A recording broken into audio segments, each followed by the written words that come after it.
მე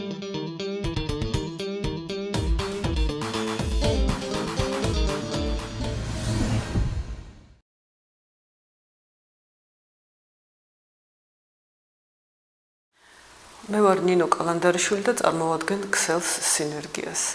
ქსელი შეიქმნა დევნილთა არასამთავრობო ორგანიზაციებისაგან. ხოლო ეს ორგანიზაციები თავად დევნილებმა სწორედ იმიტომ შექმნეს, რომ თვითონვე გაეჟღერებინათ საკუთარი ხედვები, საკუთარი პოზიციები, საკუთარი პრობლემები, გაეჟღერებინათ ამ პრობლემების მოგვარების გზები და არა მარტო გაეჟღერებინათ, არამედ თვითონვე ეცადათ მოეგვარებინათ ისინი. დევნილების მიმართ სტერეოტიპული დამოკიდებულებების დასაძლევად და რეალურად იმის გასაგებად თუ მართლა რას ფიქრობს ეს ადამიანები კონფლიქტთან მიმართებაში, დაბრუნებასთან მიმართებაში, საჭირო გახდა ჩატარებულიყო კვლევა და ეს კვლევა მე მგონი პირველი არის, რომელიც ეხება დევნილთა შეხედულებებს კონფლიქტთან და დაბრუნებასთან მიმართებაში და ჩვენი ქსელი აქტიურად შეიყო ჩართული ამ კვლევის ორგანიზებაში.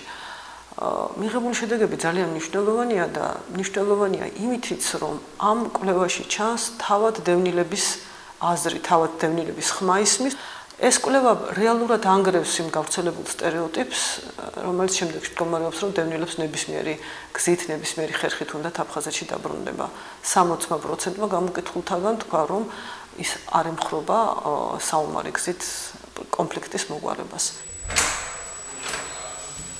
მე იაგო ფასანძე ვარ, ცხოვრობ ზუგდიდში, რამდენიმე თვის წინ ჩვენ ორგანიზაცია საუნჯემ ქსელ სინერგიასთან ერთად 4 წელში გახსნა წარმომადგენლობა.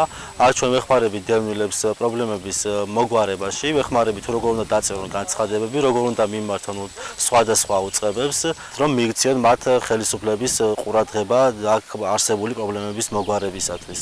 ჩვენი რეკომენდაცია დევნილებმა წერილობით მიმართეს წალენჯიხის მუნიციპალიტეტის გამგეობას და ჩვენს რეგიონში პრეზიდენტის წარმომადგენლობას აქ ტრანსპორტის პრობლემის მოგვარებისათვის.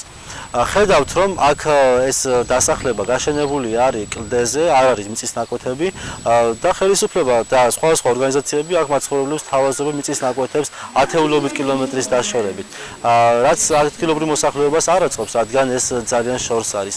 ცუდია, რომ ადგილობრივ თვითმმართველობას მცირე რესურსი გააჩნია აქ არსებული პრობლემების მოგვარებისათვის, მაგალითად, როდესაც 2010 წლის აგვისტოში თბილისიდან ჩამოასახლეს დევნილები, რომელსაც ერთი თვის შემდეგ ჩაორთეს შუქი, თვითმმართველობამ მათ ჩამოუტანა სანთლები, რაც არ არის საკმარისი. აქ არსებული უმთავრესი პრობლემების, უმუშევრობის, ტრანსპორტის პრობლემის, საბავშვო ბაღის გახსნისათვის აუცილებელი ადგილობრივი თვითმმართველობისა და ცენტრალური ხელისუფლების ერთობლივი მუშაობა. დევნილებმა იციან, რომ მათი ერთობლივი მიმართვებით შეიძლება ამ პრობლემის მოგვარება. ხედავთ, რომ 4 წელში დევნილებს უმძიმეს პირობებში უწევთ ცხოვრება.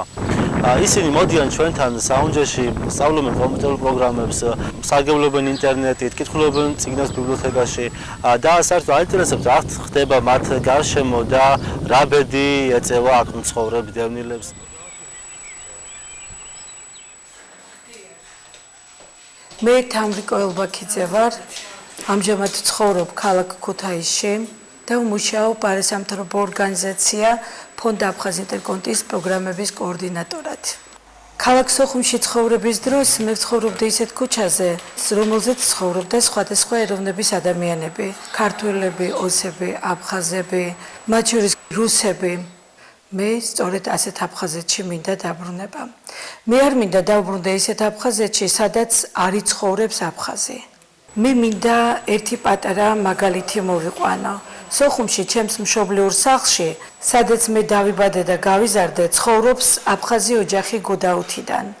დედამ შეიტყო ინფორმაცია, რომ ჩვენს ეზოში საკანალიზაციო სისტემა მწყობრიდან გამოსულა. ის მრავალჯერ დაუკავშირდა სოხუმელ მეზობლებს და დაინტერესდა, შეკეთდა თუ არა სისტემა. დედა დღესაც ზრუნავს თავის სახლზე სოხუმში. რა თქმა უნდა, ჩემი სახლი, ჩემი საკუთრებაა, მაგრამ მე კარგად ვაცნობიერებ იმასაც, რომ ბევრმა იმათთაგანმა, რომლებიც დღეს ჩვენ სახლებში ცხოვრობენ, მათაც დაკარგეს თავიანთი სახლები. მე იმასაც ვაცნობიერებ, რომ იქ დაბადებული ახალი თაობა იმ სახლებს მშობლიურად მიიჩნევს. ჩვენ ასევე კარგად უნდა ვიცოდეთ, მთავრობამაც, სამოქალაქო საზოგადოებამაც, რომ ადამიანებს, როგორც აფხაზებს, ისე ქართველებს გვჭირდება ჩვენი საცხოვრისი და ჩვენი სახლები. ჩვენი სიმართლე და ჩვენი სამართლიანობა გვაქვს აფხაზსა და ქართველ ხალხს, რომელიც მკვეთრად განსხვავდება ერთმანეთისაგან. მაგრამ ასევე კარგად უნდა ვიცოდეთ ისიც, ჩვენი წილი სამართლიანობითა და ჩვენი წილი სიმართლით ისე უნდა ვიმოქმედოთ, რომ შევძლოთ ერთად ცხოვრება მომავალში.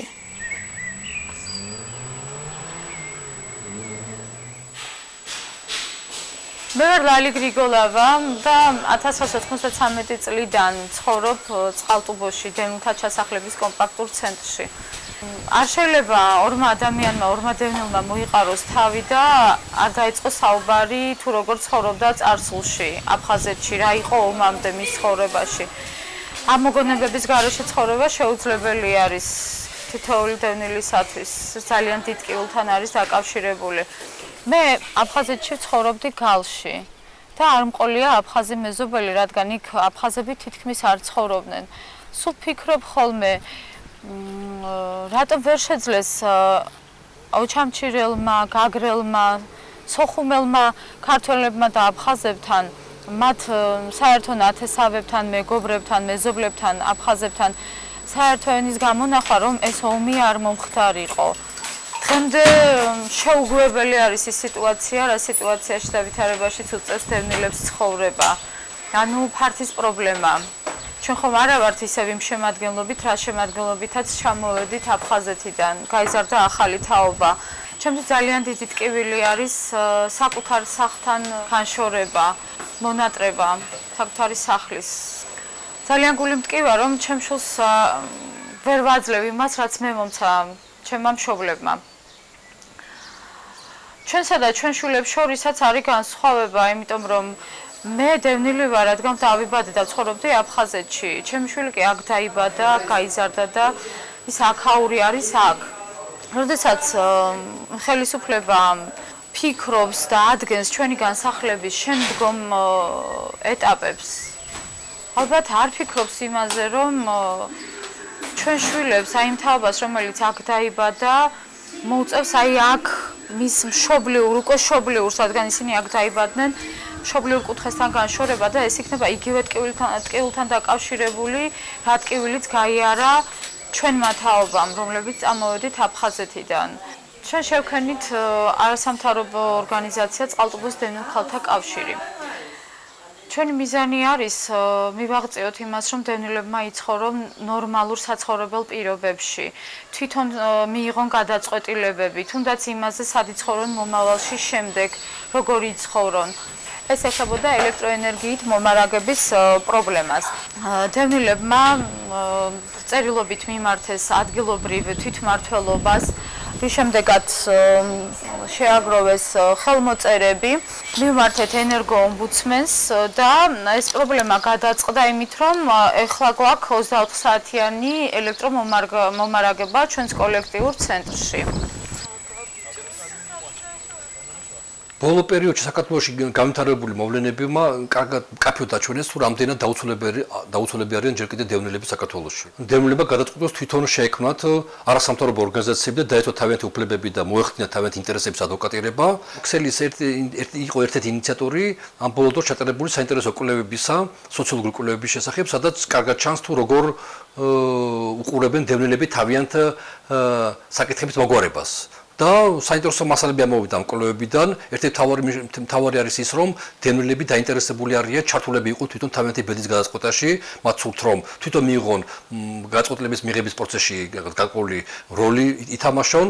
აშკარად ჩანს დევნილების სამშვიდობო პოტენციალი ამ მიმართულებით და ეს არის ძამიშოვანი ფაქტორი, რომ დევნილები უნდა იყვნენ დევნილების დაყრდნობით უნდა ხდებოდეს სამშვიდობო პროცესების წარმართვა. კვლევამ კარგად აჩვენა, რომ მათთვის უაღრესად მნიშვნელოვანია, რათა მეტი ინფორმაციის საფუძველზე გქონდეთ კაფე ჩამოყალიბებული გადაწყვეტილების მიღება.